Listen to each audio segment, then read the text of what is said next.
Kita akan masuk pada satu sesi yang mungkin kita tunggu-tunggu. Bismillahirrahmanirrahim. 5 tahun yang lalu di Bandung, waktu saya masih di Bandung, seorang anak muda nge-BBM. Kang Randy, saya harus ketemu. Kang Randy, saya harus ketemu. Saya sudah tahu, karena dia berkali-kali nawarin investasi ini itu, dan saya sudah rasakan kebodohannya. Dia membantu temannya yang seakan-akan teman, mengumpulkan 7,7 miliar. Dan di seminggu setelah pernikahannya, temannya lari. Ratusan investor, ratusan pendana mengancam membunuh, mengancam memenjara. Adik saya ini tidak punya teman. Adik saya ini demi Allah tidak punya teman saat itu. Saya mengerti apa yang dia rasakan.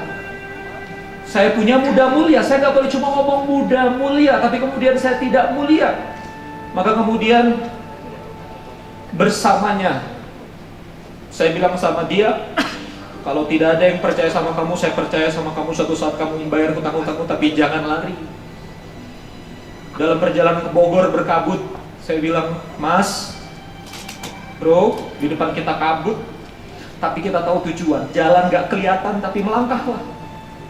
Bergerak di aset yang saya kontrak, membangun 50 reseller, menjual buku 50.000, diketawain orang. Mengajar cara penjualan di BBM, diketawain orang. Bangkrut kok ngajar. Tapi dia terus menerus bergerak. Allah pisahkan kami. Di Januari 2014 saya harus bekerja di Bogor, dan beliau melanjutkan langkahnya. Dan Allah karuniakan satu momen untuk kami bertemu lagi di Umroh Januari 2016.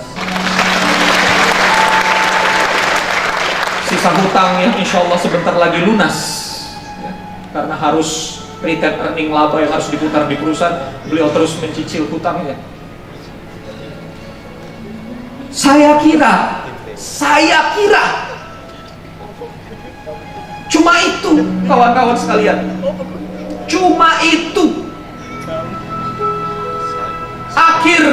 Akhir tahun yang lalu, saat saya lagi sibuk bikin film dokumenter Dua Kodi Kartika, beliau tiba-tiba harus mengalami lumpuh 7 pekan. Saat saya di Canberra, harus berurusan dengan kedubes Indonesia di Canberra, menerima telepon dari istrinya, Kang, tolong doakan, sudah pakai ventilator. Tolong doakan, Kang. Kayaknya ini kalau ini sudah kita harus lakukan, dan kayaknya ini kritis, tolong Kang Randy memaafkan. Menangis, Pak. Di hati terdalam saya cinta adik ini, walaupun suka nyeplos kurang ajar ya. Di hati terdalam saya cinta adik ini, karena dia menjadi langkah nyata. Orangnya nggak bisa ngomong banyak inspirasi kayak saya, tapi dia menjadi langkah nyata tentang arti percaya kepada Allah Subhanahu wa Ta'ala. Langkah nyata dari yakin kepada Allah Subhanahu wa Ta'ala. Dia model hidup bahwa 7,7 M apapun jurangmu, kamu bisa lalui. Apapun kemustahilan, kamu bisa lawan. Sakit di ICU, kanan kiri meninggal dunia, dia bilang, ya Allah sembuhkan, beri saya kesempatan. Dan saya mengajak dia untuk hadir di seminar ini ketika dia belum bisa berjalan. Saya ajak dia ke seminar ini ketika dia belum bisa berjalan, ngomongnya tidak jelas, tangannya belum bisa mengetik, baru pulang dari rumah sakit. Saya bilang, Mas, bro, 4 Maret, hadirlah tegap berdiri. Kalau kamu gak bisa berdiri, duduklah. Apapun, kalau kamu tidak bisa bicara, saya yang ngomong. Aku sediakan 1000 panggung untukmu di tempat terbaik. Tolong hadir jadi kisah nyata. Dan dia bilang, apa Kang? Ini pemulihan setahun. Bisa jalan teman-temanku 1,5 tahun. Tapi saya yakin Kang, 4 Maret insya Allah saya sehat, saya datang. Tepuk tangan buat beliau. Saya persembahkan bukti kekuasaan Allah Subhanahu wa Ta'ala di hadapan kawan-kawan sekalian. Saya persembahkan guru kehidupan yang tidak banyak berkata-kata. Saya persembahkan tanda-tanda Allah Subhanahu wa Ta'ala di muka muka bumi. Saya persembahkan peristiwa iman di muka bumi. Saya persembahkan kepada Anda kekuatan Allah beserta para malaikatnya. Saya persembahkan kepada Anda saksi hidup, sebuah kesaksian hidup tentang arti keyakinan di tengah ancam bunuh, tentang arti keyakinan di tengah sitaan rumah, tentang arti keyakinan di tengah sitaan mobil, tentang arti keyakinan diberinya hutang. Saya hadirkan di hadapan kawan-kawan sekalian. Inilah sahabat saya, adik saya, guru saya.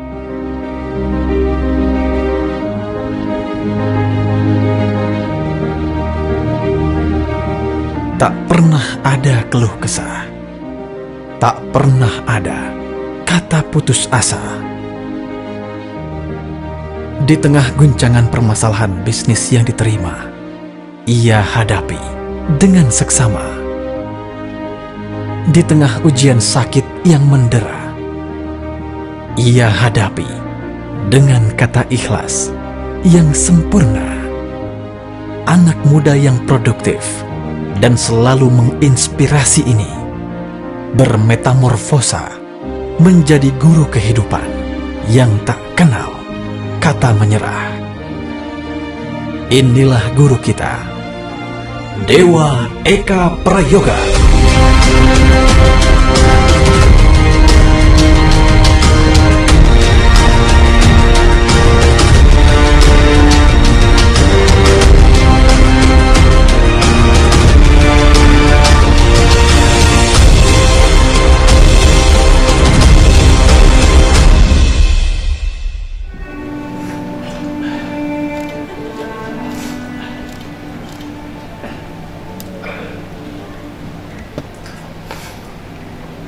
Akan ada di antara kita yang hadir di sini yang punya impian tapi sulit untuk diraih.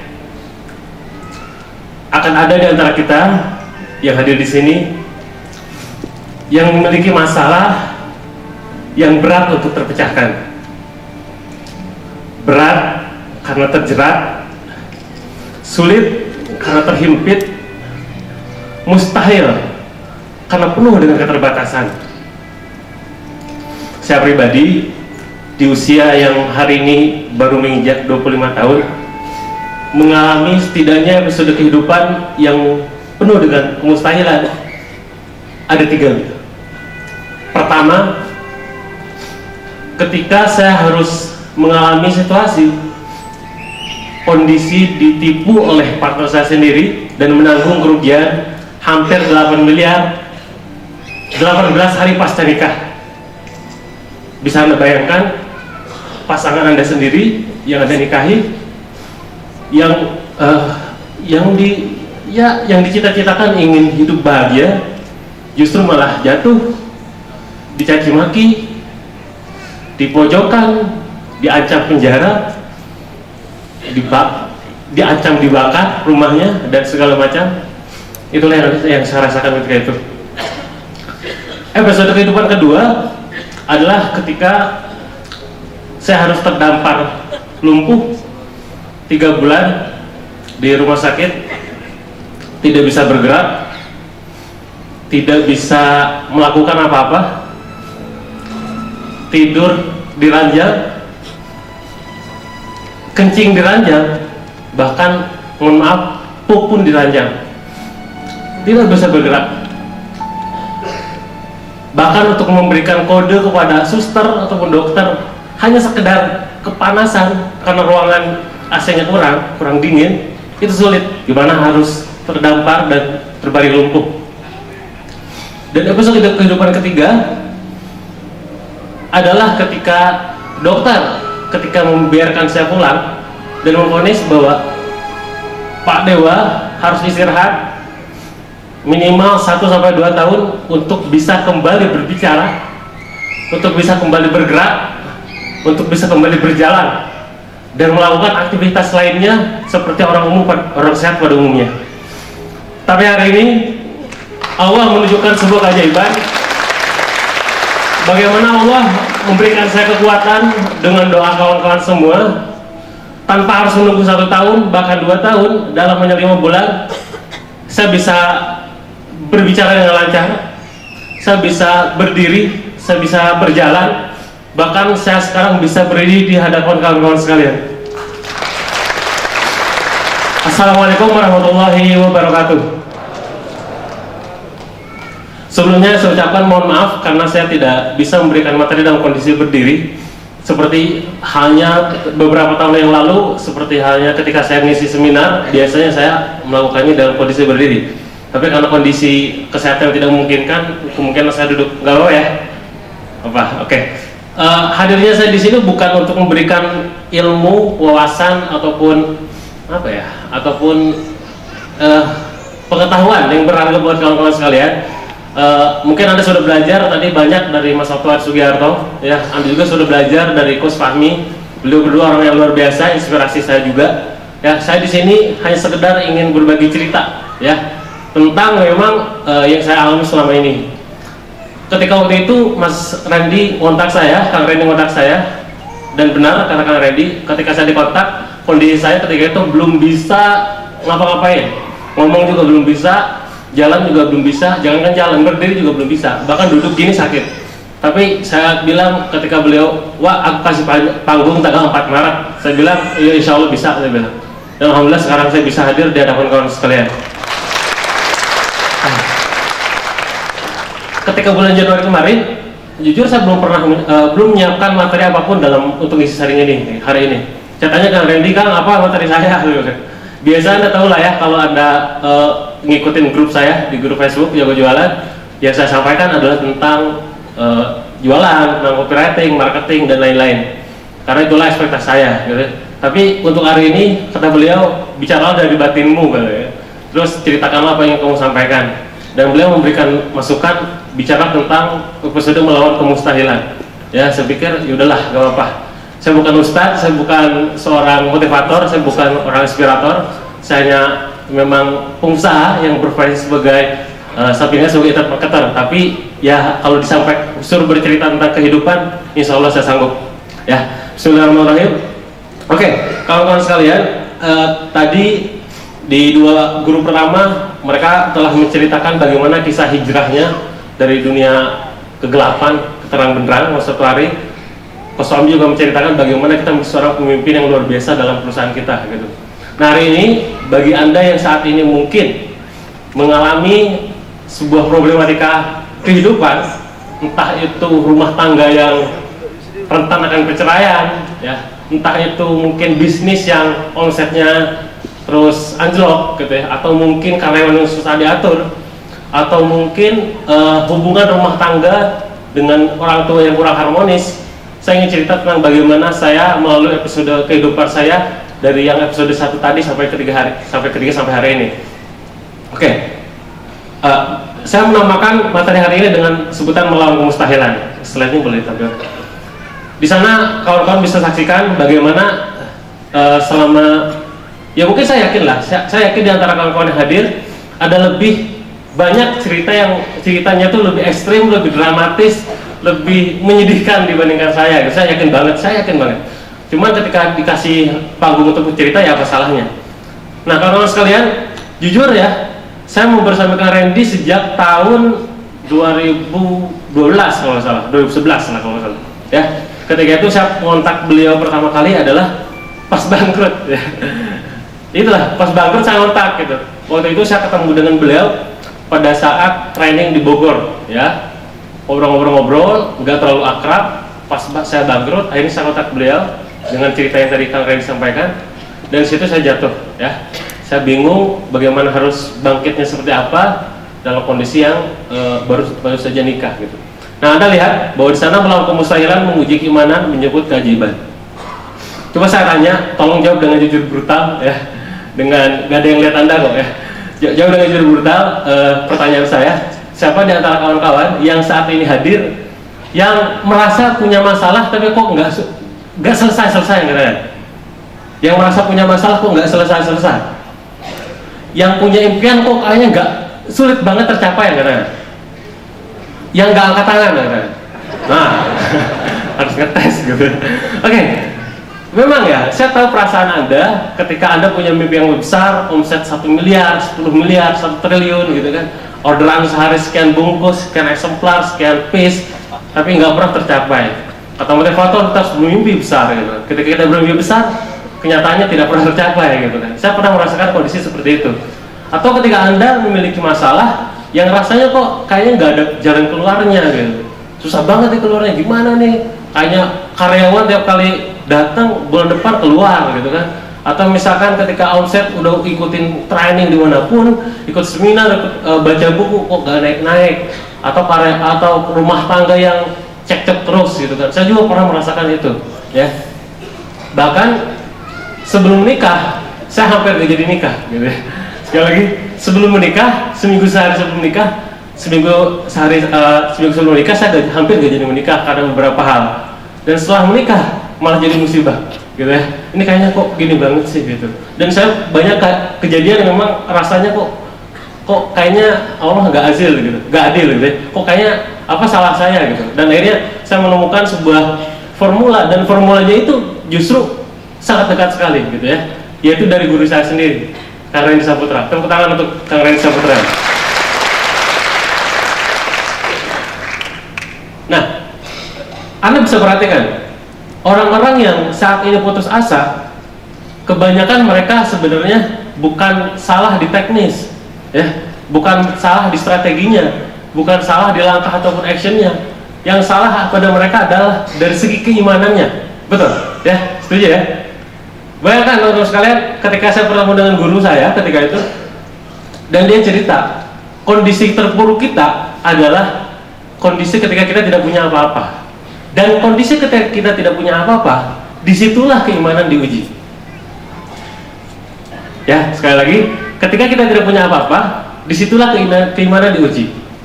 Anda sekarang tidak punya uang, Anda sekarang keluarga hampir pisah gitu kan. Anda sekarang karyawan masih dikit, pelanggan masih dikit dan segala macam. Uang nggak ada misalkan, atau uang masih punya lah ya katakan, masih bisa bergerak kalau masih punya segalanya. Tapi ketika kondisi Anda tidak punya apa-apa lagi, ya, uang udah nggak ada, ya, teman udah nggak ada, kepercayaan udah nggak ada, dan orang-orang yang terdekat sudah menjauh, disitulah yang keimanan kita diuji. Apakah kita ingin mengutuk Allah dalam artian kenapa saya? Kata Allah bisa aja kan, kenapa enggak gitu ya, ya kan? Atau kita justru malah semakin yakin dengan keajaiban yang akan Allah hadirkan.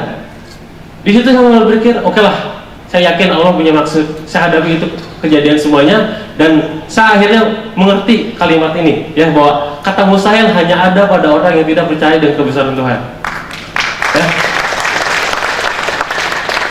Tadi mungkin Anda merasa kok kayaknya mudah banget ya Mas Sabtuare melunasi hutangnya yang bermiliar-miliar itu dalam waktu cepat gitu kan. Kok kayaknya mudah banget ya Coach Fahmi membangun perusahaan di mana-mana, ratusan cabang, bahkan kos-kosan juga banyak. Kok gampang banget? Kok kayaknya aku sulit gitu. Pernah ngerasain kayak gitu kan? Pernah kan? Nah, itulah keadaan ketika kita ya tidak ada keimanan di situ. Ketika kita punya keimanan, yakin dengan kebesaran Allah, Allah Maha Besar, Allah Maha Penyayang, Allah Maha Mengayakan, kaya dan mengayakan, nggak ada yang mustahil di dunia ini, benar nggak? Itulah yang terjadi, ya. Dan saya di sini semakin diyakinkan ketika menemukan banyak hikmah kehidupan yang disampaikan oleh guru kita semua, Kang Randy Saputra. Ya, jadi sebenarnya ini alasan saya malas buat materi sebenarnya. Jadi saya bilang, Kang Randy, Kang, aku minjem materimu ya. Gitu. Yang mana Pak? Ya, yang mana aja? Yang ini. Oh udah, gak apa-apa, silakan aja sampaikan. Akhirnya saya memang ya materi ini yang memang mengubah paradigma dan mindset saya. Ya, Anda mungkin merasakan bagaimana seorang member SBDKK ketika Kang Randy ngomong, energinya luar biasa lancar, bener ya? Anda mungkin merasakan ketika Kang Randy berdiri di sini ngomong, energinya nyetrum ibaratnya ya, bener ya? Saya berbeda dengan Kang Randy, saya tidak bisa menyetrum Anda dengan sebuah storytelling yang memang membuat Anda menangis ataupun membuat Anda tergerak, saya tidak bisa seperti itu. Tapi saya ingin menyampaikan tentang apa saja yang sekiranya saya lakukan selama episode melawan kemustahilan ini. Boleh?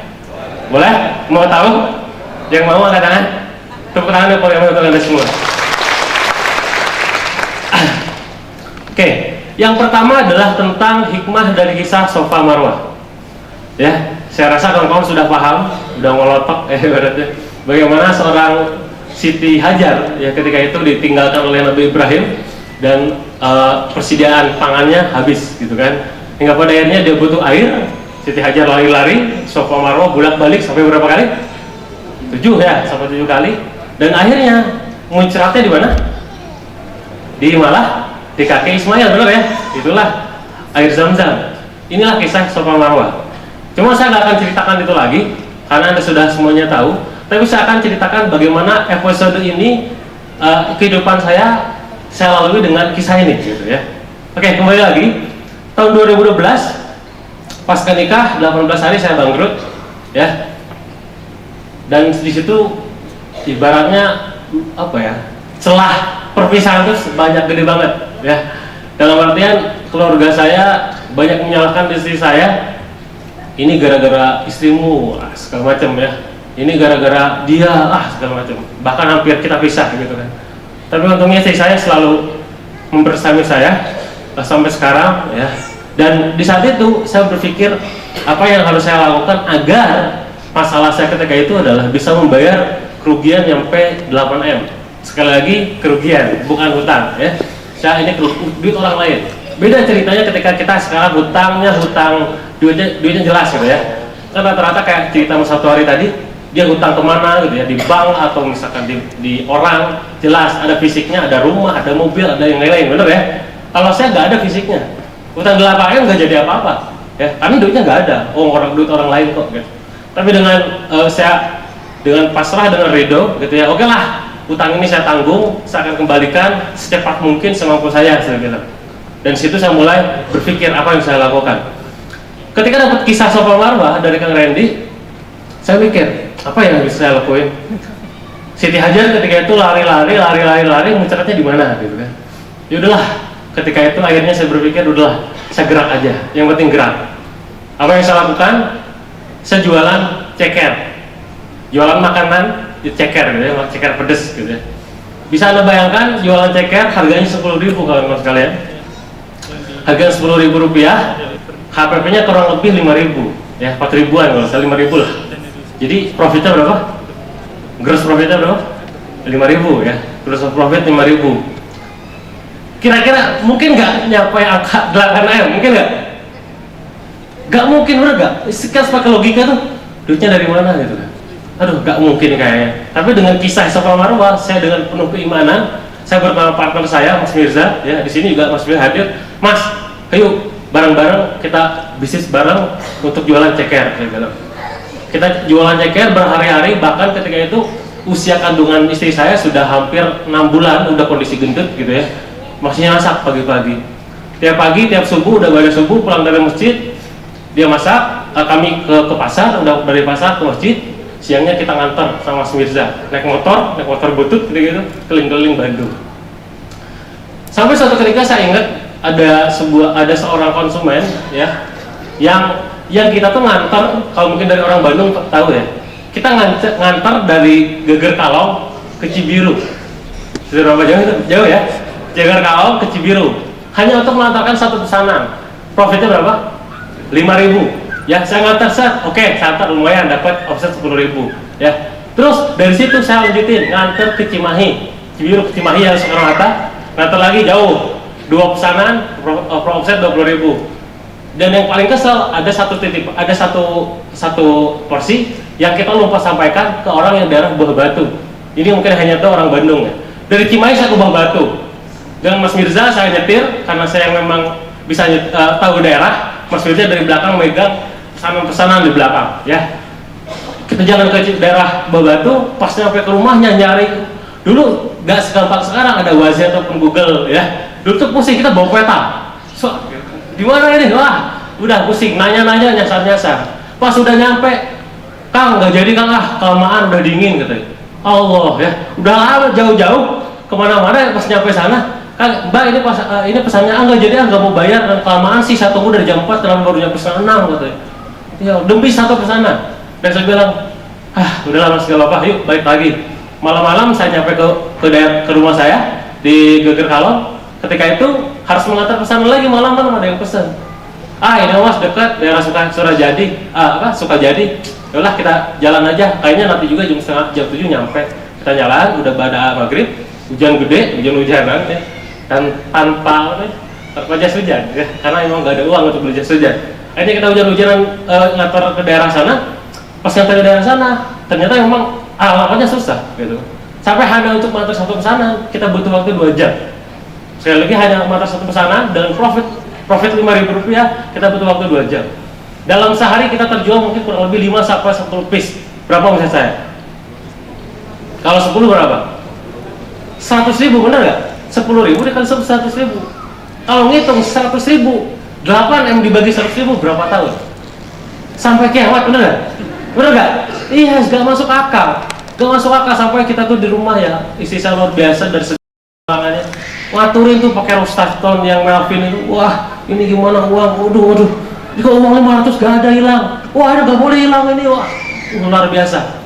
Tapi dengan situ teman-teman sekalian, saya yakin dengan bergerak hal kecil saja itu mungkin duitnya bukan di sini gitu, ngerti maksud saya? Tapi tugas kita yang punya masalah adalah terus bergerak, jangan diam doang. Ya, saya kalau pas waktu itu belum bergerak, kalau saya diam gitu ya, HP itu gemeter, susahnya apa sih? Perasaan itu beda. Kan beda ya kalau ketika kita sekarang gak ada masalah, HP gemeter kemungkinan teman atau mungkin customer, bener ya.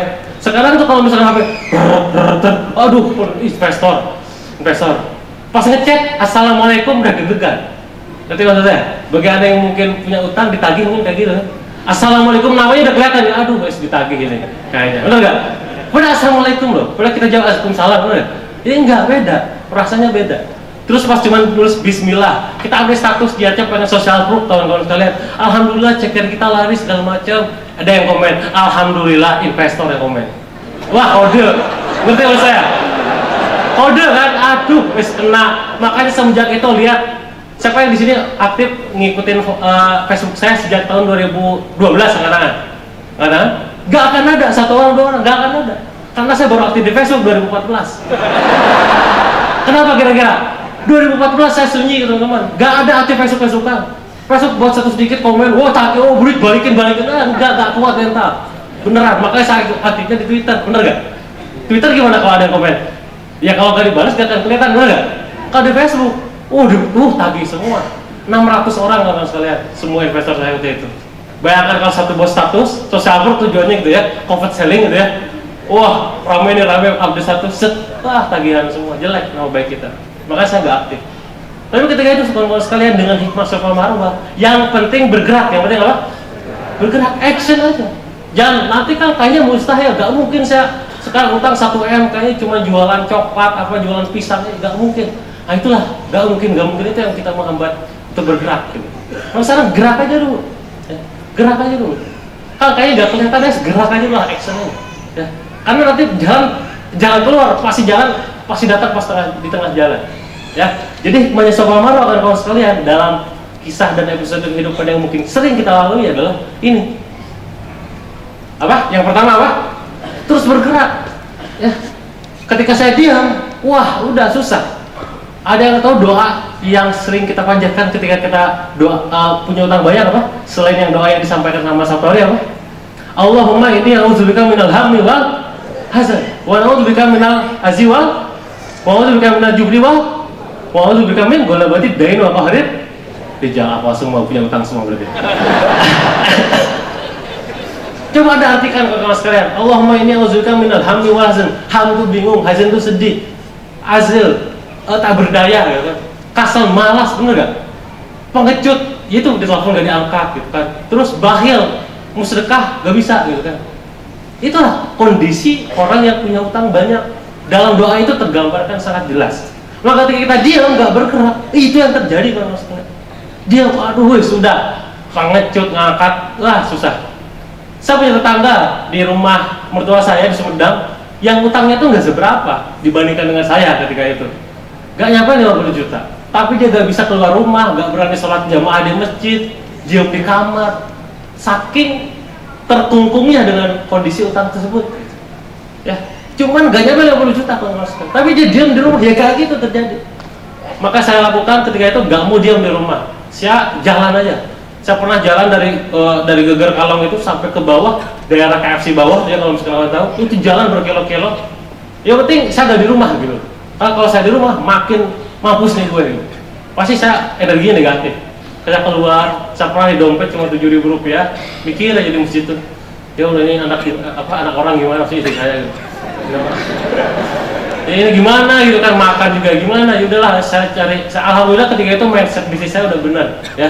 Saya nggak pernah melakukan yang namanya pinjaman untuk menutupin utang. Jadi ketika itu mikirnya saya harus jualan apapun aja yang bisa dijual. Nah ketika itu terpikiran kalau jualan makanan, karena yang bisa dilakukan oleh istri saya adalah masak. Ya udah saya jual makanan aja. Itu Safa Marwah. Ya, yang pertama adalah terus bergerak. Yang kedua actionnya sederhana aja, jangan ajaib-ajaib lah. Ya. Sekarang misalkan pengen hadir seminar, ya sederhana dulu. 100 orang dulu lah, boleh tepuk tangan. Yang sederhana aja. Ya. Apalagi yang sederhana, nge-tweet, buat status Facebook. Alah sotoy, buat status Facebook edukasi segala macam.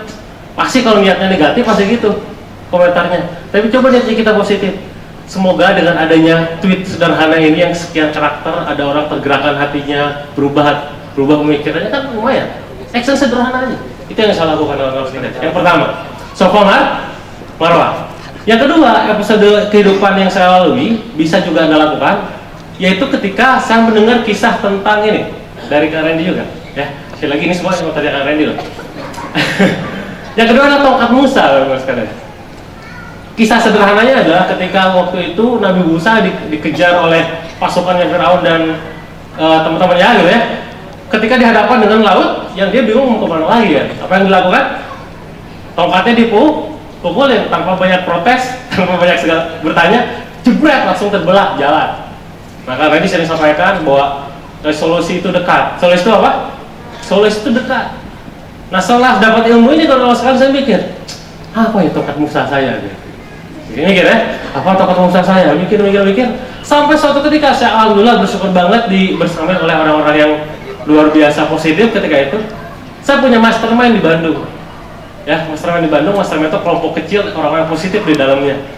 Ketika itu anggotanya adalah saya, Kak Randy Saputra, Mas Mirza, Mas Surya, si Pak siapa setelah lagi saya lupa namanya, dan yang terakhir adalah Kang Nugi. Nah kebetulan Kang Nugi ada juga di sini ya. Ada ya? Ya, boleh tuh Kang Nugi. Jadi pas saya tahu kemarin pas melihat saya tanya Kang Randy siapa PJ acara ini untuk masalah cat, ternyata Kang Nugi. Ini seakan-akan kayak skenario Allah juga gitu. Saya dari depan, ada Kang Randy, ada Kang Nugi. Ini kisah saya semua gitu. Nah ketika itu di rumah Kang Nugi, bayangin ya, orang kesulitan gitu ya, datang ke rumahnya, mastermind. Saya nanya pertanyaan bodoh Kang sekalian. Tebak-tebak apa yang saya tanyakan Kang Nugi? Kang, kira-kira menurut Akang apa ya potensi bisnis yang bisa ngasilin 8 miliar per bulan? Gila gak? Kang Nugi coba ketin, wah, kalau saya tahu saya duluan bisnis itu gitu. Bener.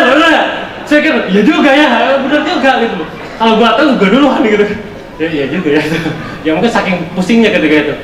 Nah ngobrol-ngobrol dalam mastermind kita saling bertukar energi positif. Sampai suatu ketika Kang Dwi ngasih saran, wah gimana kalau kamu nulis buku aja? Nah, buku apa Kang? Saya kan lagi bangkrut nulis buku.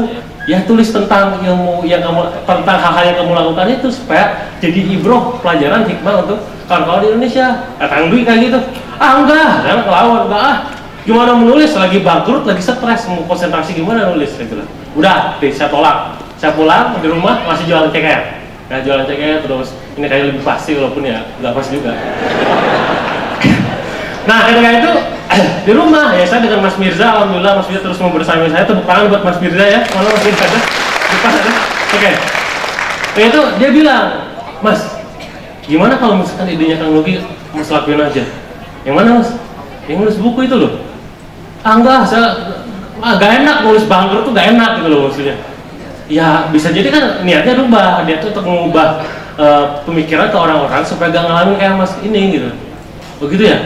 Yaudah deh boleh. Apa ya? Yaudah kita kasih target ya, kasih deadline. Saya di kos sama Mas Mirza. Pokoknya seminggu harus jadi. Wah gila banget, seminggu harus jadi sekian. Pokoknya Mas setelah sholat tahajud malam nulis buku sampai subuh kita ke pasar masak, siang besoknya gitu lagi. Terus-terusan sambil nulis gitu kan. Saya siap deal, siapin aja bos, deal aja lah. Saya nulis karena kebetulan waktu itu saya pernah nulis buku pertama ya. Jadi nulis buku pertama judulnya How to Get the Future dan alhamdulillah laku juga gitu. Kan 3.000 eksemplar ketika itu. Dan kayaknya ada potensi di situ gitu. Nulisnya kok bisa cepet gitu kan. Yaudah akhirnya saya nulis.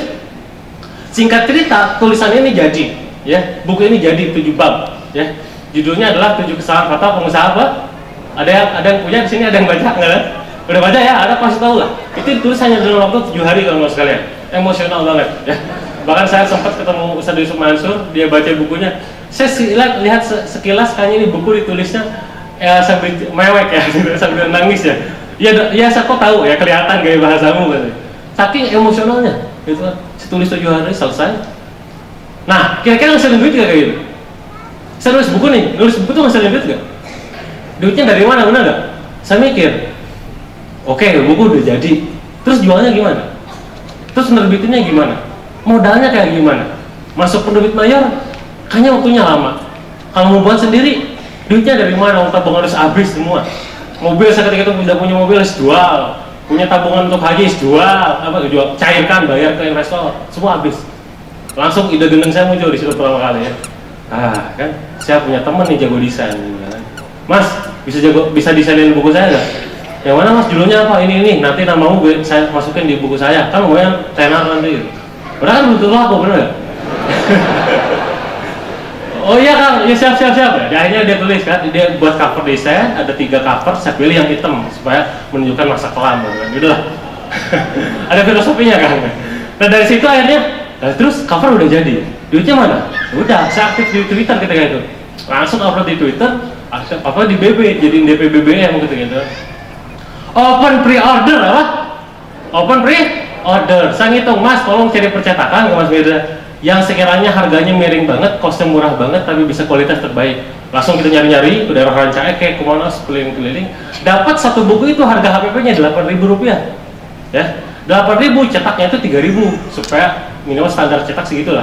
Berarti 8.000 dikali 3.000 berapa? Hitung-hitung 24 juta ya, bener ya? Bener kan? Ya tunjukkan kebodohan saya dong gitu. Bener ya? 24 juta. Akhirnya saya mikir, oke, 24 juta kita jual harga buku 60.000, saya bilang. 60.000 harus kejual berapa supaya dapat 24 juta? Itu berapa eksemplar? Itu percayalah segitulah ya kira-kira. Nah, segitu, otak jualan saya mulai terlatih karena dulu saya basicnya network marketing, MLM yang memang jualannya gila-gilaan gitu. Jual pre-order lewat Twitter, lewat BBM, kita jual, terkumpul lebih dari budget yang dibutuhkan 24 juta, bahkan terjual hampir 3.000 eksemplar. Ya, artinya 60.000 dikali 3.000 itu hampir berapa? Segitulah ya. Kayak puluh ratus juta lah gitu. Dan akhirnya terkumpul, oke, sip, kita buat ini aja, kita buat cetak, akhirnya kita cetak, kita distribusikan. Di sini saya berpikir, ternyata saya bikin merenung, bertafakur gitu kan. Bahkan ada satu hadis atau apa saya lupa. Tafakur saatin khairun min ibadati sanatin. Ya, berpikir sesaat, sejenak, sejam itu lebih baik ibadah setahun, lebih baik daripada ibadah setahun. Maksudnya apa? Terkadang kita berpikir mikir gitu kan. Nah, dalam hal ini tongkat Musa saya apa? Tafakur itu. Bisa jadi tongkat Musa saya adalah apa? Nulis, teman-teman. Wah, bisa jadi ini mas. Yaudah mas, ini aja kita seriusin dunia penulisan. Yaudah, akhirnya kita sampai sekarang buat Billionaire Store, penjualannya setiap hari launching 10.000 lebih, segala macam. Lalu lah, awalnya dari mana? Dari tongkat Musa kalau sekalian. Gak ada yang percaya. Nah sekarang kalau sekalian, misalkan Anda sekarang dalam terlilit utang yang banyak, masalah yang pelik gitu kan, terus impian yang besar sulit untuk diraih, cari tongkat Musanya kalau sekalian, terus bergerak soal marwah. Sekarang pikirkan tongkat Musanya apa, dan Anda gak bisa niru orang lain. Misalkan, kayaknya Kang Dio ini dapat sekian, kok udahnya gampang banget nulis, itu namanya nyontek. Gak bisa, rezeki orang beda-beda. Saya ketemu orang sukses luar biasa kalau sekalian. Ada penulis buku yang dia tuh memang rezekinya tuh di buku gitu.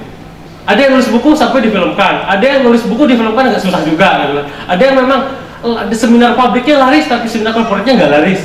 Ada faktor rezekinya tuh beda-beda tiap orang. Saya ngobrol sama si Ipo, sama kalau sekalian bahas tentang ini gitu, ternyata benar. Mas Ipo cerita ke saya, aku tuh ya bisnis restoran semuanya tutup, gak ada bakat sejualan makanan gitu. Mas Ipo cerita ke saya gitu ya, aku juga sama. Berarti faktor kliknya bukan di situ. Nah sekarang faktor klik itu apa? Tongkat Musa kalau sekalian. Tongkat Musa itu apa? Solusi itu apa? Dekat. Cari solusi terdekat. Kira-kira apa ya? Aku hobinya misalkan nyanyi, bisa jadi buat apa gitu. Saya hobinya masak, jual makanan, buat makanan segala macam. Saya ngajar, jadi pengajar dulu. Awal dari ngajar bimbel, tiba-tiba buat sekolah, gitu. Yang deket-deket aja. Kalau nggak dari diri kita, solusinya dekat di teman kita. Teman saya ini jualan herbal, ya kita jadi reseller dia dulu. Gitu. Teman saya jualan salon, kita jadi berpartner dengan dia dulu. Jangan langsung pengen gede-gede gitu. Anda harus punya mimpi yang sangat besar, tapi langkah itu harus kecil, teman-teman. Dari yang terkecil. Gak bisa sekarang pengen omset sekian puluh M, tapi langkahnya pengen langsung gede gitu. Bisa-bisa nanti tengah jalan bangkrut. Langkahnya harus yang terkecil. Termasuk ini, ya. Solusi itu dekat. Dan ingat, yakin sama Allah pas jalaninnya. Ya, sering-sering berdoa sama Allah di setiap malamnya, ya tunjukkan jalan yang terbaik buat kita. Gitu. Semoga di yang setiap kita lakukan itu adalah memang Allah ridho dan yang terbaik buat kita. Gitu. Sama kayak dulu. Banyak yang nggak tahu, bisnis saya tuh kurang lebih total kalau dihitung-hitung ada 15 bisnis yang pernah saya buka, teman-teman. Ya, 15 bisnis yang pernah saya buka, 10 diantaranya bangkrut, ya, almarhum. Ya. Dan dari total itu pertama bisa bimbingan belajar, buka restoran, dapat dana lagi dari mahasiswa ketika itu jual di catering, bimbel, terus ternak domba, panuan segala macam apa, sakit, bangkrut, semacam-macam teman-teman sekalian. Nyarinya tuh di luar gitu. Nyarinya tuh dulu, kayaknya laris. Ngeliat sekarang kayak hitung-hitung kayak jualan digital cuman dari 100 doang, 4.000 member dikali omsetnya 300.000, sekian 1,2 M, wah buat lagi kayak gitu kan panasan bener.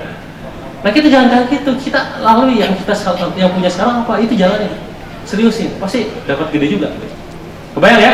Itu yang kedua teman-teman sekalian. Jadi yang pertama adalah tentang Safa Marwah, yang kedua adalah tongkat Musa. Yang ketiga, ini juga keren nih, tentang detonator kebaikan. Ya, ada yang tahu detonator? Detonator itu pematik bom. Ya, jadi bom yang bukan bom panci, ya. Bom beneran. Ya. Jadi bom yang bisa meluluhlantahkan suatu wilayah. Ya. Pematiknya tuh cuman kecil banget, kecil. Gitu ya. Kita tekan langsung buah gitu kan. Kalau anda yang suka nonton film action ya banyak lah kayak gitu, kejadian kayak gitu. Nah, detonator itu kawan-kawan sederhana gitu loh, sederhana, tapi bisa membuat orang lain itu geraknya bisa membuat meluluhlantahkan banyak orang. Nah sama dengan detonator kebaikan teman-teman sekalian. Ya, kita melakukan hal yang sangat sederhana, tapi bisa memancing kebaikan banyak orang. Ketika kita mikir apa yang bisa saya lakukan supaya saya bisa jadi detonator kebaikan. Yang saya lakukan ketika adalah pertama pasti nge-tweet, kan? Nge-tweet terus setiap hari cool tweet, bayangin setiap hari cool tweet. Saksinya adalah Kang Randy ya. Wah, kok kamu kok kuat tiap hari cool tweet? Ya saya tujuannya ya detonator kebaikan, sudahlah cool tweet, moga ada yang tergerakkan, berubah dan segala macam. Karena apa? Dalam sebuah hadis mengatakan barang siapa menunjukkan sebuah kebaikan maka baginya pahala yang serupa dengan orang yang ditunjukinya. Enak kan? Cuma nunjukin doang orang malah kita malah dapat pahala pasif, bener? Itulah detonator kebaikan. Dan apa yang saya lakukan? Langsung ya kan? Berdoa. Dan saya datang ke guru saya. Apa pesan untuk saya? Gitu kan? Banyak-banyak bantu orang. Apa? Banyak-banyak bantu orang. Bantu orang lain dahulu, dibantu Allah kemudian. Sejak itu kawan-kawan sekalian, sejak dapat pesan itu, saya berdoa sama Allah, ya Allah hadirkan orang-orang bisa saya bantu, yang dengan kehadiran saya ini dirinya bisa berubah, hidupnya bisa berubah dan menjadi lebih baik lagi. Langsung mustajab kawan-kawan sekalian, dikabulkan. Dan guru saya bilang, wah kalau kamu sekarang hutangnya bagimu itu adalah kelas paus, karena setiap orang punya kapasitas dia yang berbeda. Kalau bagimu adalah kelas paus 8M itu, cari orang-orang yang punya utang kelas kakap, sekian ratus juta gitu ya, sekian ratus juta gitu. Kalau kamu kelas kakap, cari orang yang kelas teri yang baru jutaan utangnya. Dan setelah kamu cari dan temukan mereka, bantu mereka. Dengan cara apa bantunya? Dengarkan mereka, bantu mereka ngasih solusi dan segala macam, terserah. Dengan uang atau terserah, yang penting mendidik mereka lebih baik lagi. Setelah dapat pesan kayak gitu, saya berdoa, dihadirkan dan mustajab. Singkat cerita, langsung orang-orang datang ke kantor saya, kawan-kawan sekalian. Jadi ketika itu saya mulai buat usaha penerbitan saya itu yang sekarang namanya Bunda Store. Langsung ada yang datang. Assalamualaikum, bilang, ya ada Kang Dewa. Oh saya sendiri. Oh saya datang mukanya. Oh ya datang. Ngobrol, ya Kang. Saya dengar Kang ini ya buka konsultasi. Oh iya silakan. Dia nggak tahu saya punya utang, kawan-kawan sekalian. Nggak tahu. Dia tahunya saya buka konsultasi gitu ya. Hanya dia datang konsultasi, Kang aku kan kesel banget punya utang 200 juta gini-gini dia. Oh dia sampai nangis sampai ceritanya ya. Oh saya, apa yang saya lakuin coba teman-teman? Apa yang saya lakuin? Simpel orang sekalian, saya tepuk pundaknya. Mas, tenang, utang saya 8 miliar ada teman. Wah, akan 8 miliar? Oh alhamdulillah saya masih kecil gitu. Pulang dia langsung, wah ternyata gitu. Teman-teman sekalian, gak ada yang pernah tahu loh kebaikan kita sekecil itu bisa berdampak luar biasa kepada orang lain. Saya pernah, ini terjadi juga sama saya. Suatu ketika saya ngumpul, ketika mas teman kita saya lanjutkan cerita yang tadi dengan Kang Nugi, Kang Rey dan segala macam. Langsung Kang Nugi bilang, wah tuh gurumu yang itu dia gak tahu apa. Bilang kata ke guruku bahwa kamu tuh gak pantas lo jadi coach katanya. Karena kan ketika itu saya buka konsultasi kan, buka jasa coaching juga gitu. Gak pantas jadi coach katanya. Bagi saya, guru yang itu yang bilang kayak gitu, itu bagi saya tuh udah kayak, oh itu guru gua banget gitu. Kok tega-teganya ngomong gitu ke saya? Ngerti maksud saya? Kamu gak pantas jadi coach, itu nusuk bro. Ya Allah ya Robbi. Gua apalagi nih yang harus apalagi gitu kan, buka selain nulis buku, buka jasa konsultasi apalagi. Akhirnya saya pulang, saya datangin ke Randy. Datangin di warteg ya kalau nggak salah. Di warteg, iya kan? Di warteg kalau nggak salah. Langsung kita makan. Kang, saya ceritakan tadi Kang, saya gini kata si ini, saya nggak cocok jadi coach, saya nggak bisa jadi konsultan, gini nggak pantas lah katanya gini. Apa yang dilakukan Kang Randy kan? Tahu nggak? Sama apa yang dengan yang saya lakukan ke teman saya tadi, ditepuk pundak saya. Wah, aku percaya kamu bisa jadi coach, aku percaya kamu bisa jadi konsultan, aku percaya kamu bisa memberikan manfaat banyak bagi orang lain. Dan aku percaya itu kamu harus terus bergerak menebar kebaikan dan segala macam. Sampai sekarang saya dengerin dia dan sekarang saya jadi coach beneran. Kebayang teman-teman. Kalau saya fokusnya hanya dengan bisikan syaitan yang mungkin itu terjadi pada guru kita yang lainnya, gitu maksudnya. Kamu gak pantas, kan kita berhenti, benar nggak? Kayaknya iya kata coach yang itu kayaknya gak cocok, yaudah deh berhenti, kan deal. Tapi dengan cuma sekali sentuhan, efeknya luar biasa kenceng, gitu kan? Dan itu yang saya alami dan saya lakukan kepada orang lain. Pernah satu ketika, ya saya juga itu ya buka konsultasi segala macam. Akhirnya saya ada teman yang mempercayakan ke saya. Akhirnya kita sama Mas Mirza, saya dengan Mas Mirza pergi ke Surabaya. Ada klien 9 orang. Ya bahkan di sini juga salah satunya kliennya ada di sini, Mas Gopal yang akhirat. Nah kita itu boleh tepuk tangan Mas Gopal ya. Mas Gopal tahu lah dengan kawan-kawan yang dari Surabaya lainnya. Ketika itu saya lagi susah, tapi saya dengan itulah karena saya ingin jadi direktur kebaikan untuk bisnis mereka gitu kan. Yaudahlah saya datangin, saya coaching. Kontrak 6 bulan kalau nggak salah, kontrak 6 bulan. Kita dibayar kurang lebih hanya sekitar gak nyampe 20 juta ya. Bayangin 6 bulan gak nyampe 20 juta dan kita megang 9 klien bukan satu kan kawan. Jadi setiap sebulan sekali saya datang ke Surabaya nge-coaching 9 klien. Tapi dengan prinsip ini saya berbuat baik, harus berbaik, gimana caranya lah. Kita berangkat ke Surabaya, saya pernah ke Surabaya sampai di bulan ke-5 ke-6 itu saya gak bisa berangkat karena sakit kita itu. Saking diporsirnya, Mas Firza yang berangkat sendirian. Tapi sekarang, teman-teman sekalian, siapa yang sangka gitu, bisa jadi sekarang perusahaan saya berdiri dengan aset yang luar biasa, omset yang luar biasa, bisa jadi kan detonator kebaikan saya terhadap orang lain, bisa jadi. Ngerti maksud saya? Nah, Anda pun begitu kan teman sekalian. Gak pernah tahu, Anda sekarang cuma sekedar dengerin orang doang. Kadang orang tuh gak butuh solusi, bener gak? Orang cuma butuh didengerin, bener gak? Curhatnya sok, sabar ya, udah nangis, lega loh dia. Gak ada solusi, udah kasih teh aja udah. Selesai. Ngerti saya? Hal sederhana tapi bisa powerful bagi orang lain. Itulah detonator kebaikan. PR-nya adalah sekarang jika Anda ingin bergerak, pikirkan hal sederhana apa yang bisa Anda lakukan agar bermanfaat bagi banyak orang. Nge-tweet, buat status Facebook. Jangan nunggu ahli Anda buat status Facebook. Aku makan apa atau kayak rengginang apa gitu. Lebay bener gak? Lah, siapa tahu tulisannya di Facebook itu yang singkat, jebret di-share 1000 orang, 100 orang, manfaat orang lain, ada yang nangis, ada yang apa. Orang lain bisa jadi berubah kan, gara-gara status Anda. Gak dibayar, tapi jadi terbuat kebaikan buat Anda. Karena Anda jadi detonator kebaikan. Kebayang ya? Itulah detonator kebaikan. Hikmahnya apa? Anda harus banyak bantu orang lain. Ya. Hadis juga sudah disampaikan dari sama Mas Sabtu hari ya. Jika Anda ingin memudahkan urusannya di akhirat, dunia dan akhirat, maka bantu orang lain. Ya, ini jadi hadis yang sangat powerful. Bagi Anda sekarang hidupnya penuh dengan masalah, ya, masalah gak selesai-selesai, bantu banyak orang. Gak harus banyak juga sih, ya mungkin orang sekitar Anda, samping, kiri, kanan, depan, belakang, bantu mereka, gitu ya. Terus lakukan banyak kebaikan dalam hal apapun. Saat senggang nganggur dikit, nge-tweet, atau misalkan buat status Facebook lah sekarang, tweet udah gak musim, Facebook, share, atau kalau gak bisa buat status Facebook, ya share status kita. Sabtu, Kang Randy, suami saya yang bagus-bagus share tuh. Ya, bisa jadi Anda pun jadi pahala dari situ. Orang lain baca, Anda dapat pahalanya. Kebayang ya? Itu yang ketiga, keempat ya? Ketiga.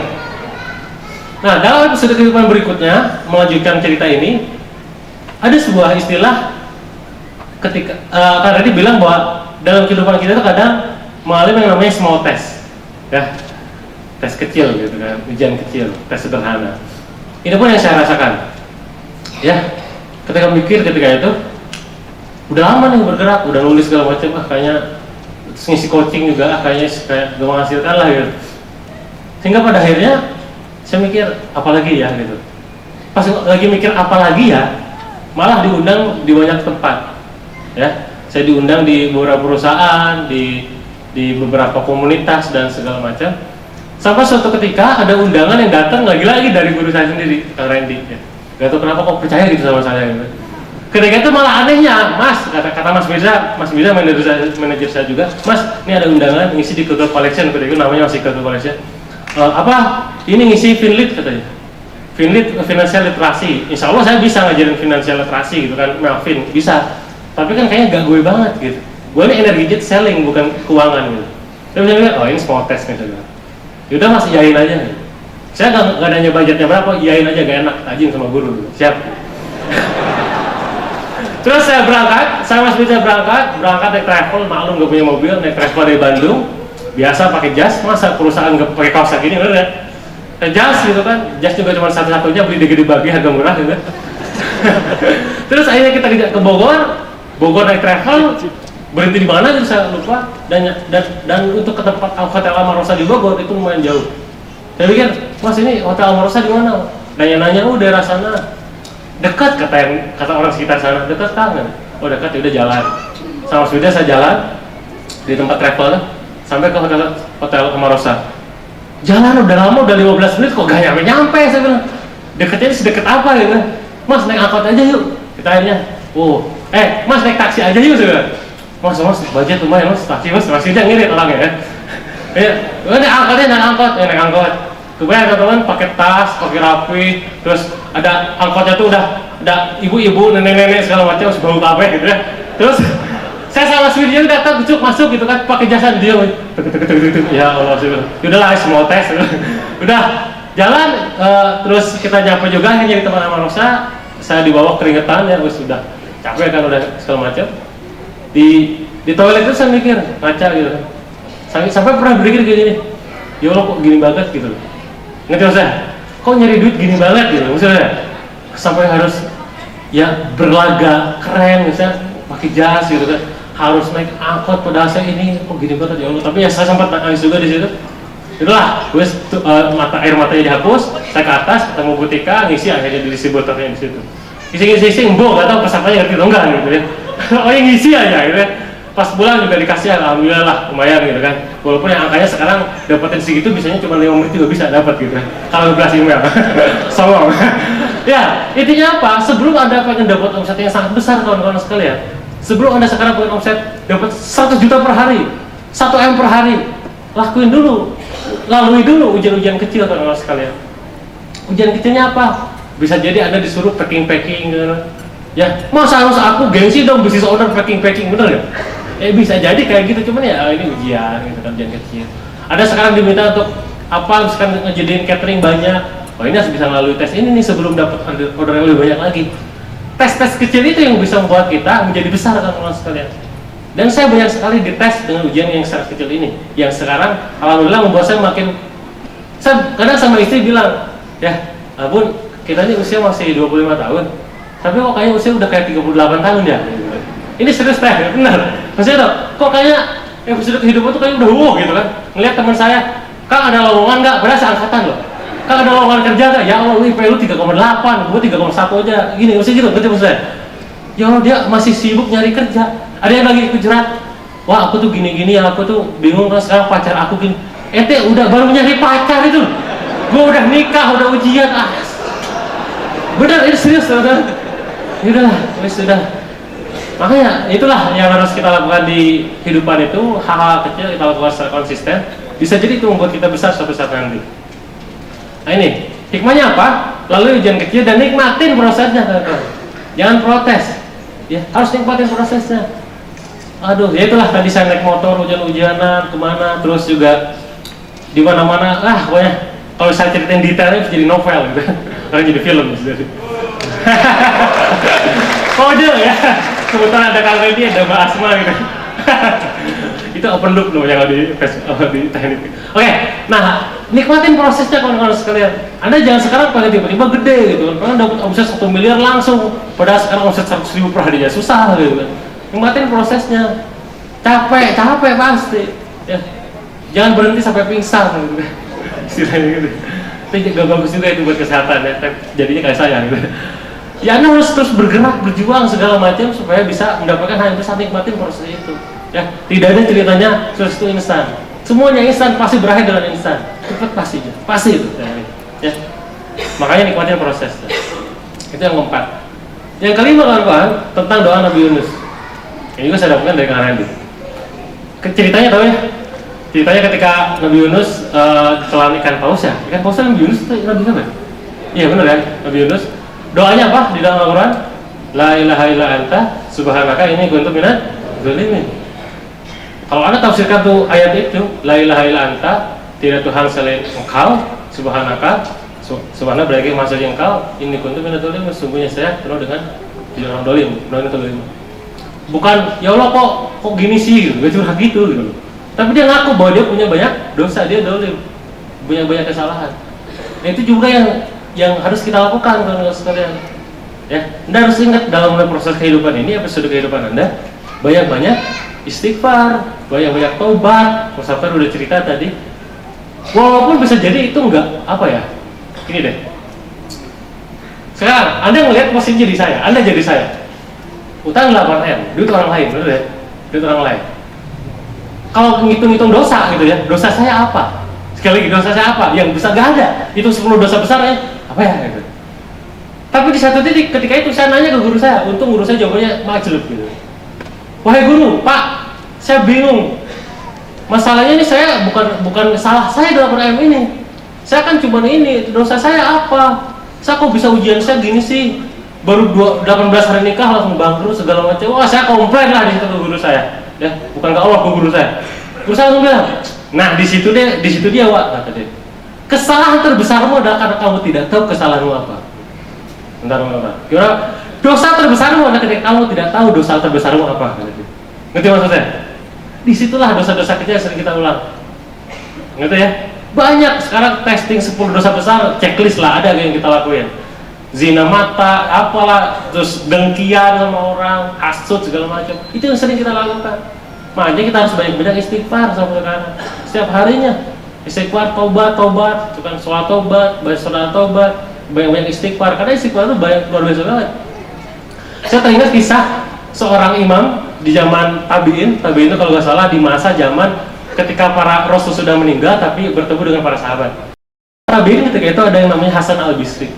Hasan al-Bisri adalah seorang imam yang dia itu jadi rujukan bagi banyak orang. Beda dengan orang zaman sekarang.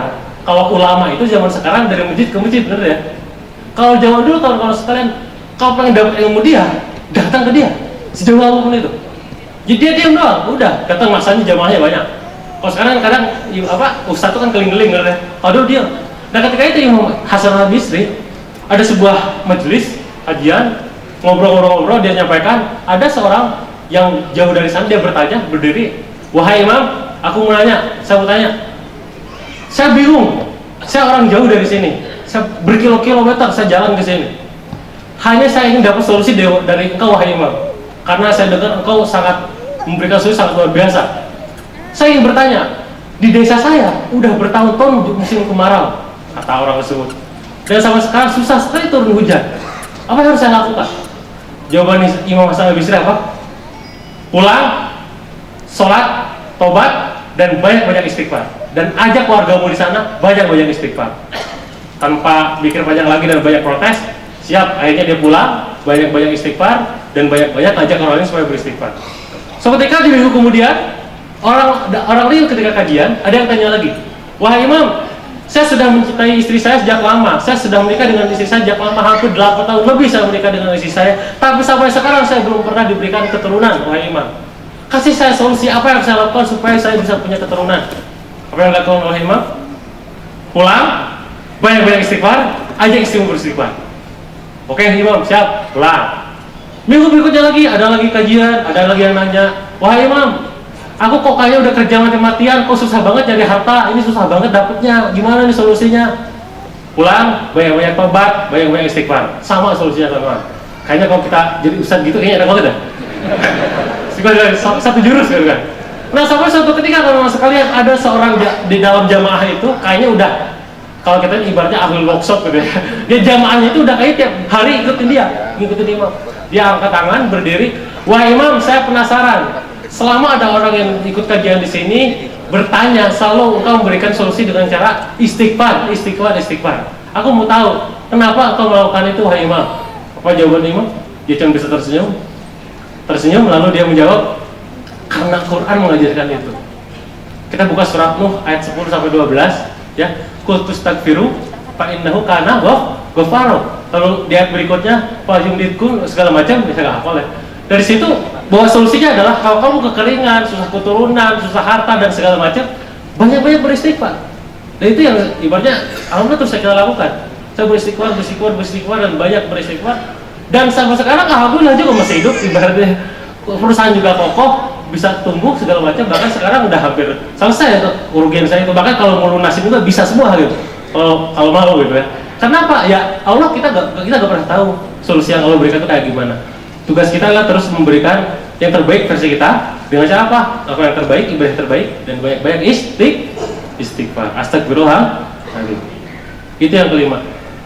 Ya, jadi yang kelima itu adalah doa Nabi Yunus. Hikmahnya apa?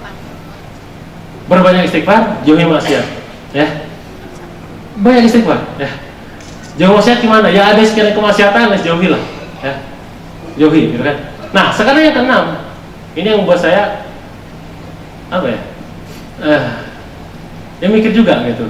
Ketika saya sudah mulai bisa bangkit, sudah bisa bergerak, sudah bisa memberikan yang terbaik, sudah bisa menyelesaikan segala masalah yang sudah kehidupan sebelumnya, ternyata Allah belum selesai gitu loh. Ketika saya belum selesai cerita Mbak gitu. Ya, Anda tahu santan ya? Santan itu kan kalau kata Reddy bilang di video yang saya share viral itu kan nyampe hampir 500.000 view di Facebook. Mas Reddy bilang santan itu dari mulai kelapa udah jatuh, dibelah, dikerok, diperas, digodok, terus segala banyak ya. Prosesnya tuh lama banget dari kelapa sampai jadi santan. Dan saya berpikir saya kira ujian saya selesai. Saya kira kalau udahlah utang doang selesai. Alhamdulillah udah selesai. Ternyata tahun lalu ya bulan September, akhir bulan September, akhirnya saya tiba-tiba ketika pulang misi dari Bogor, nyampe Bandung tanpa tanda-tanda yang jelas, tanpa ciri-ciri yang jelas juga, akhirnya saya terdampar ya di kasur dan saya dibawa ke rumah sakit. Di rumah sakit saya divonis penyakit yang langka, ya. Langka sampai harus nunggu beberapa jam untuk mendiagnosa tersebut. Pas di rumah sakit, saya akhirnya dinyatakan terkena GBS, ya, Guillain-Barré syndrome, ya. Nah di situ, ketika saya mulai jatuh, gitu kan, ketika saya mulai sakit, dan saya perhatikan istri saya yang cerita gitu ya, bahwa GBS itu penyakit yang langka dan obatnya juga mahal, ya. Obatnya itu satu botolnya itu 4,5 juta, dan saya ngabisin 50 botol. Ya, itu baru obat yang satu. Ada satu lagi obat plasmaparesis namanya, dan mahal juga. Ya, tidak kurang dari 500 juta banyak yang kita keluarkan untuk bisa menyelesaikan penyakit tersebut. Cuman bukan itu yang saya ceritain. Pas saya jatuh, pas saya sakit lagi gitu, saya berpikir, oh masih ada ujiannya gitu. Ngerti ya? Wah ini belum jadi santan gitu ya. Oke lah.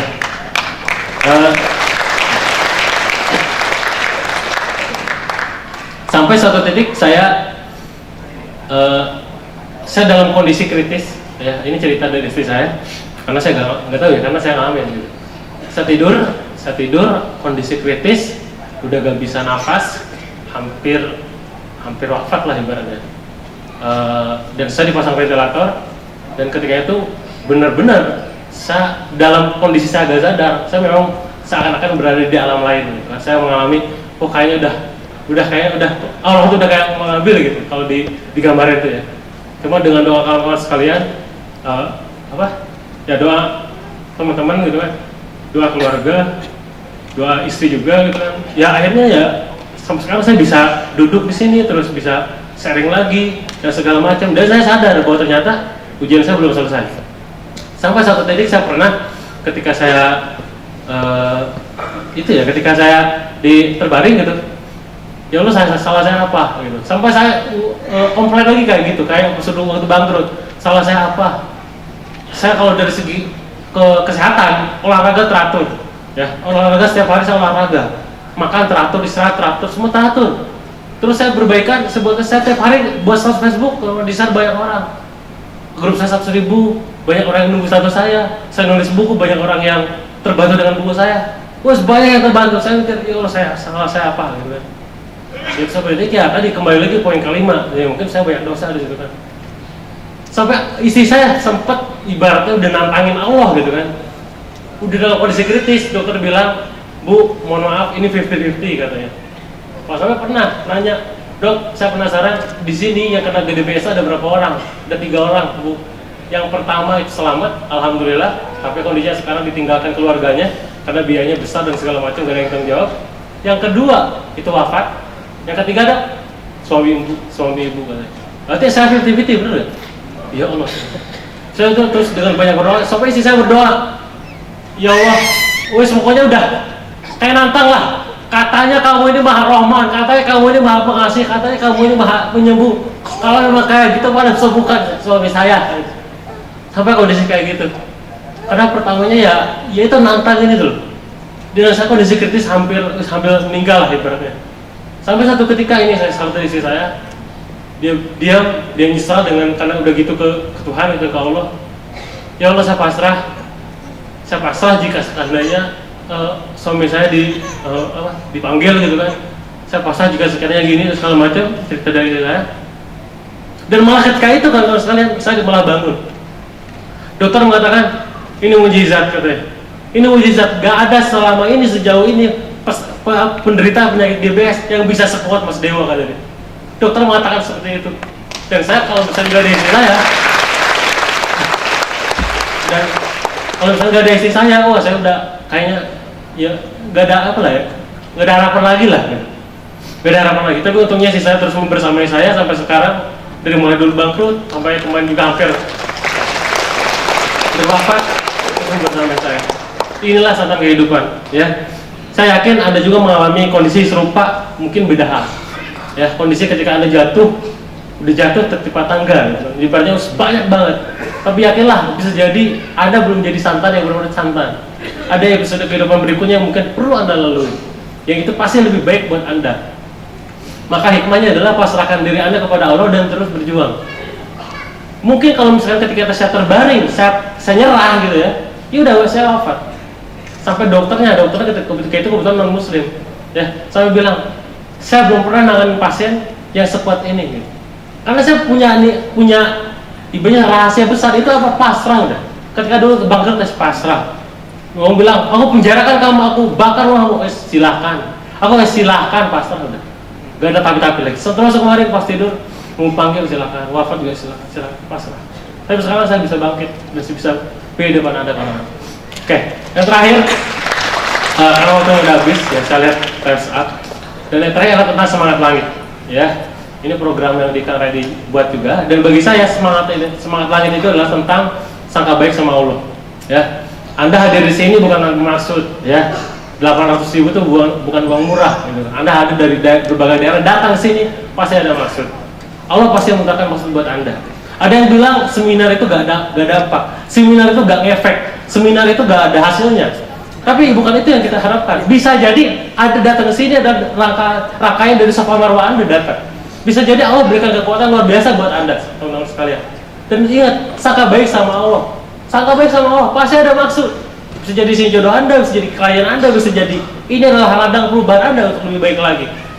Dan pastikan langkah kita ke sini, pulang dari sini, itu tujuannya bukan hanya sekedar omset, bukan hanya tujuannya aset, bukan hanya sekedar bisnis, tapi ada obsesi akhirat di sana. Ya, apa itu? Untuk menabung kebaikan. Punya omset banyak, kita sedekahin banyak, bantu orang lain sebanyak mungkin.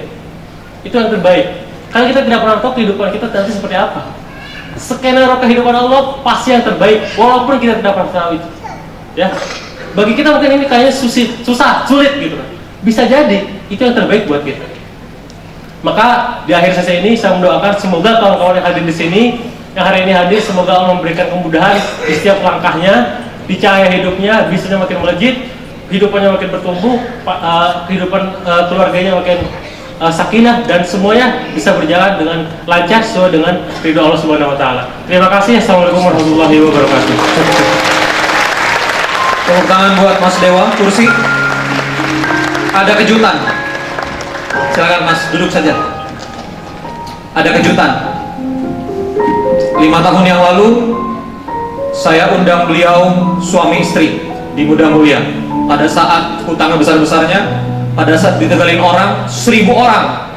Training Muda Mulia, inspirasi Muda Mulia, beliau bintang tamu. Dan saya minta istrinya naik ke panggung. Hari ini saya ingin ulangi itu. Saya undang wanita di balik Dewa Eka Prayoga yang memilih bersama daripada meninggalkan, yang memilih menemani daripada meninggalkan. Saudari Wiwin Supia, wanita kuat yang luar biasa. 18 hari pernikahan harus menghadapi kerugian suaminya 18 hari.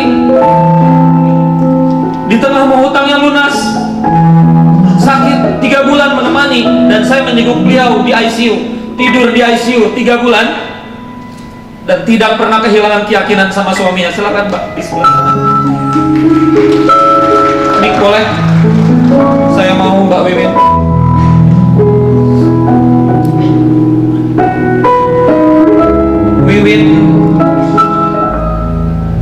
Wiwin Supia. Ya. Apa yang membuat Anda tetap bersama Dewa sampai hari ini?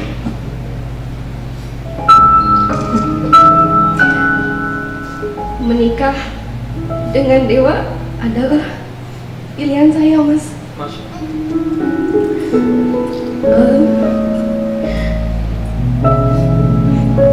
Jadi ya, apapun yang terjadi dengan Dewa, baik, buruk, bagus, kurang bagus, saya terima satu paket. Masya Allah. Sedih, bahagia ya diterima. Masa mau membersamai pas bahagianya aja, pas sedihnya enggak? Ya kan? Saya mempertanggungjawabkan pilihan saya, itu Mas. Tanggung jawab dan tepuk tangan buat Wiwin Supia. Silakan di depan 800 orang, Wak. Saya nggak tahu video ini nanti akan viral seberapa banyak.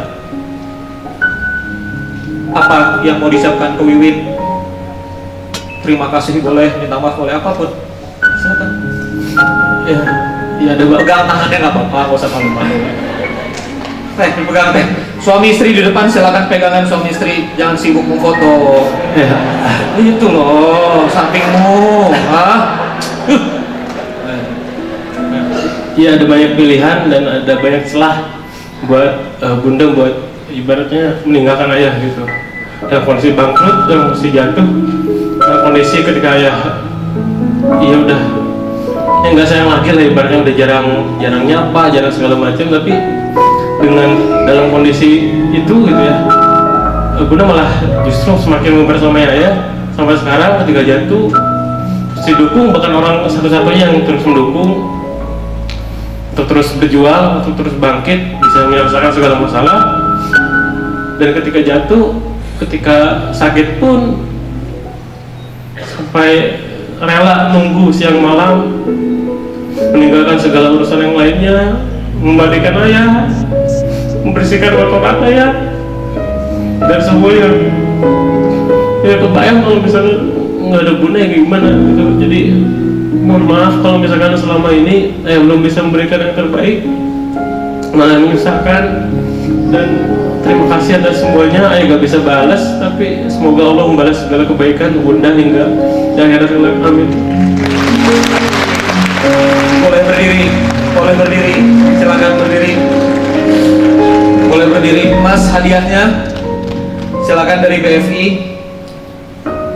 Ya, ya, BFI untuk Wiwin. Tepuk tangan buat Mbak Wiwin. Dipegang, nggak bisa ngasih apa-apa. Ya, oh ya, nggak apa-apa, nggak apa-apa. So, dibantu. Ya, ya, silakan mendekat Mbak. Ya, terakhir. Saya terima kasih sama Mas Dewa karena sebetulnya karena dialah saya juga banyak bergerak ya dan terus melangkah untuk film Cinta Dua Kodi terus merantau ke grup. Sedikit guyon. Jadi memang waktu ngundang Dewa budgetnya kecil banget, minta maaf. Sampai kamu pakai ojek. Tapi sekarang Keke menyediakan Alphard bolak-balik untuk Dewa kamu. Dan dia tadi bilang, wah gimana Alphardnya? Bener gak pusing katanya. Ya, memang mobil mahal beda. Tapi itu sewa. Ini kode buat Bunda Tika untuk memberikan CEO Alphard. Gak apa-apa, nanti dipertanggungjawabkan di belakang ya. Terima kasih, tepuk tangan buat DWK Prega dan Wiwin. Silakan berfoto, difoto. Saya persilakan. Yang mau maju ke depan memfoto, ini sahabat saya, keluarga saya, luar biasa. Saya ingin keyakinan dan tenaga ini ada di setiap rumah tangga Indonesia, amin. Saya ingin buku melawan kemustahilan ini beliau tulis sendiri, ya. Dan kemudian PH Inspira Pictures siap untuk melanjutkan film ini setelah film Cinta Dua Kodi. Inspira Pictures akan berkomitmen untuk menghadirkan tayangan di setiap layar XX1. Tayangan yang menggerakkan, tayangan yang mentenagai rumah tangga, tayangan yang membuat kualitas kehidupan makin banyak. Dan ini sosoknya 8 miliar sebentar lagi akan selesai lunas habis. 3 bulan lumpuh dan kemudian bangkit. 2 tahun pemulihan, 3 bulan pemulihan dan kemudian lancar berbicara. Semoga Allahumma afini fi badani, Allahumma afini fi sam'i, Allahumma afini fi basari. Semoga Allah mencintai dan merahmati, menyehatkan mereka semua. Good. Silakan tepuk tangan buat DWK Prega dan Wiwin Supia. Silakan kawan-kawan di take out kursinya. Dan tepuk tangan buat kita semua.